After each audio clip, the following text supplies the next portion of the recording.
This video is presented by Rocky Road Merch. Click the top link in the description to explore our exclusive collection. Grab yours now. Wrote is he wrote that Gorsuch, like Antonin Scalia, is a proponent of originalism, which means he believes a judge should attempt to interpret the words of the Constitution as they were understood at the time they were written. When the Constitution was written, women couldn't own property. In 1787, women didn't have the right to vote. It would be 133 years before women won that fight, a fight they fought for 72 years. Considering women had no rights when the Constitution was written and there was no mention of women in the Constitution, originalism is sexist. So let me ask you first to expand on that.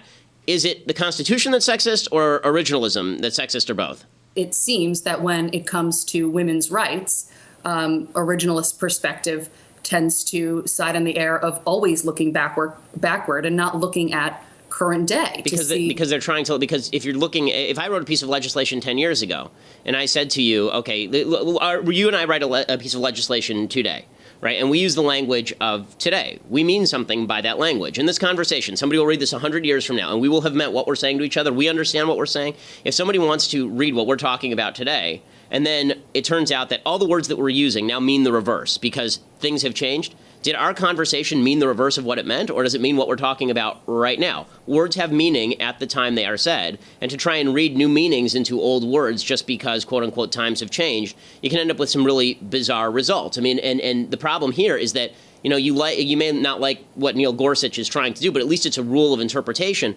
In the constitutional structure, what we've had is the Supreme Court very often reversing itself on the exact same language by using the sort of rules that you want. So, for example, in Plessy versus Ferguson, you had the Supreme Court say that the 14th Amendment did not apply to black people insofar as segregation was okay. And then 50 years after that, they say, no, it turns out the 14th Amendment actually meant that segregation is not okay anymore. Well, that's silly. I mean, it either meant one or it meant the other. It didn't mean two different things at the same time. One of those decisions is wrong and one of those decisions is right. That's true for every judicial decision. The idea that we can just look to our hearts to determine what a text meant 200 years ago is silly when we can find out what they meant 200 years ago by reading what they're talking about, no? How about the idea that if you're a woman, that you're at some sort of inherent disadvantage here in the United States? No, you're not. You're living in the freest, best place on earth in history for women at any time. How about the wage gap? This idea that women are somehow victims in the United States of this horrible discrimination, this glass ceiling that hovers over them at all times, that only Hillary Clinton's face can break, right?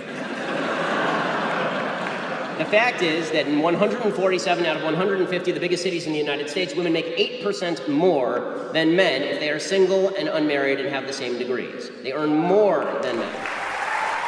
Last question about your Planned Parenthood thing. So why do you think it's not about controlling women's bodies and just about the separate life? Like, after the baby is born, how come more people don't care about them? They don't care where they end up in foster care. They don't care about the mother being poor. Like, Okay, I do care about the mother being poor. I do care about foster care. Okay, but why don't you advocate for that, though? Because For what? Planned Parenthood is supposed to prevent abortions. Because, Planned Parenthood doesn't prevent abortions. They perform hundreds of thousands of abortions a year. They perform 300,000 abortions a year. They're the leading abortion bill in the United States. Evidence for that, though. That they perform 300,000 abortions a year from Planned Parenthood. That's my evidence. They don't dispute that. No one disputes that. Like birth control and cancer. I'm not anti-birth control. I know. Birth control is extraordinarily cheap. That provides affordable birth control, which would in turn. Okay, they're not the only people in America who provide affordable birth control. You can go get a pack of condoms down at the local CVS for $12. Condoms are great. People need medication too. Yes, and it's true that most forms of birth control are also extraordinarily cheap on an annualized basis. Unless you have a severe problem, most birth control is very cheap and readily available. And I'm not against people going and getting that from Planned Parenthood. As you may have noticed, I'm mostly against abortion. If you want to go to Planned Parenthood and get a contraceptive, go for it. I don't care. I do care when you start killing babies. This is a problem for me. Women really gave up on marriage a lot too soon. Okay, marriage was the best thing ever for women. It is an amazing thing. It's an amazing thing for men too, because it civilizes them, it cultures them, it teaches them to be protectors of their family and to take care of people and to think beyond themselves and to think beyond their generation.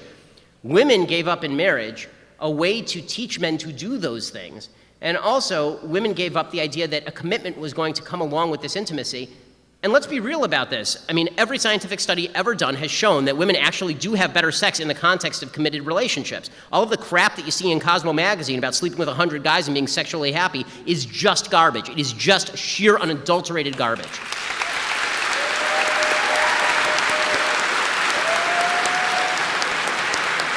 So, no, long answer to a short question, but reinculcation of traditional roles of male and female with the same feminist respect that we ought to have for women at all steps of the process is the answer. Thank you. I hope people are listening. If you prefer facts over feelings, aren't offended by the brutal truth, and you can still laugh at the insanity filling our national news cycle, well, tune in to The Ben Shapiro Show. We'll get a whole lot of that and much more. See you there.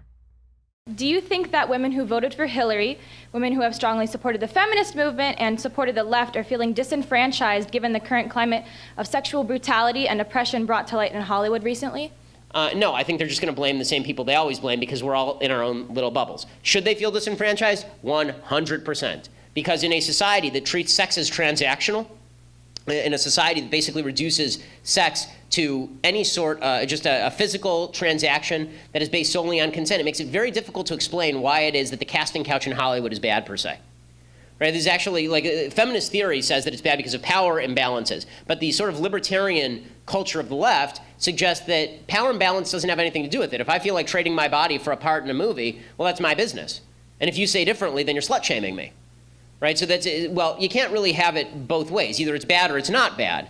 And if we are going to fight sexual harassment and sexual assault, it seems to me that we have to do a couple of things. One, we have to reinvest sex with value beyond just a physical transaction. It's not just two people who are getting each other's rocks off. It actually means something beyond that. There's a relationship that's attached to it. And beyond that, I think that we need to reinculcate in men themselves, not just the teach men not to rape routine. One of the things that's happened is that traditional masculinity, the idea that it is a man's job to protect women, this is one of our jobs as human beings, as men, to protect women. The feminist movement doesn't like that. Well, then you can't blame us for not protecting women if you don't want us to protect women. Like, I want to protect women. I think men should protect women. I think one of the reasons God put man on earth is to protect women. Okay, well, then it is incumbent on me to protect women. But if you're telling me that I can't even open a door for a woman because this is somehow an offense to her honor, and that if I say that it's man's job to protect women, that this is somehow reinforcing gender stereotypes, then don't come whining to me when bad stuff happens. First thing that I hate today is this insane piece by some crazy person named Jodi Allard. She's apparently a feminist blogger. First of all feminist bloggers are, I don't mean to generalize, but they're all crazy. So she actually has a piece today called, the title of it is, "I'm done pretending men are safe, even my sons." Really. And the entire thing is about how her sons are potential rapists.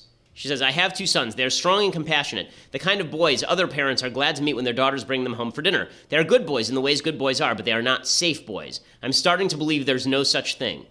She is talking about her own children being potential rapists because of rape culture. I have a general recommendation. If you believe that all men or all women are crazy, that everybody's terrible, maybe it's just you. Maybe it's just you. If every relationship you've ever had has gone bad, maybe it's not because all the people you know are terrible. Maybe you suck as a human. Okay, and I'm going to go with that on this one. She says, "My sons won't rape unconscious women behind a dumpster, and neither will most of the progressive men I know. But what all of these men share in common, even my sons, is a relentless questioning and disbelief of the female experience. I didn't realize the common female experience was to be raped while unconscious behind a dumpster. I know a few females, and I don't know any of them who've been raped while unconscious behind a dumpster, at least none who have told me about it. And if they did tell me about that, I would say, can we find the person and hunt them down? Like, that would be my first reaction. Can we tell the police? And if not, is there a way that we can kill this person and get away with it? Like, that seems like the best possible, like, is that not feminist enough? Do I have to do more than that? So I do not want to prove my pain or provide enough evidence to convince anyone that my trauma is merited.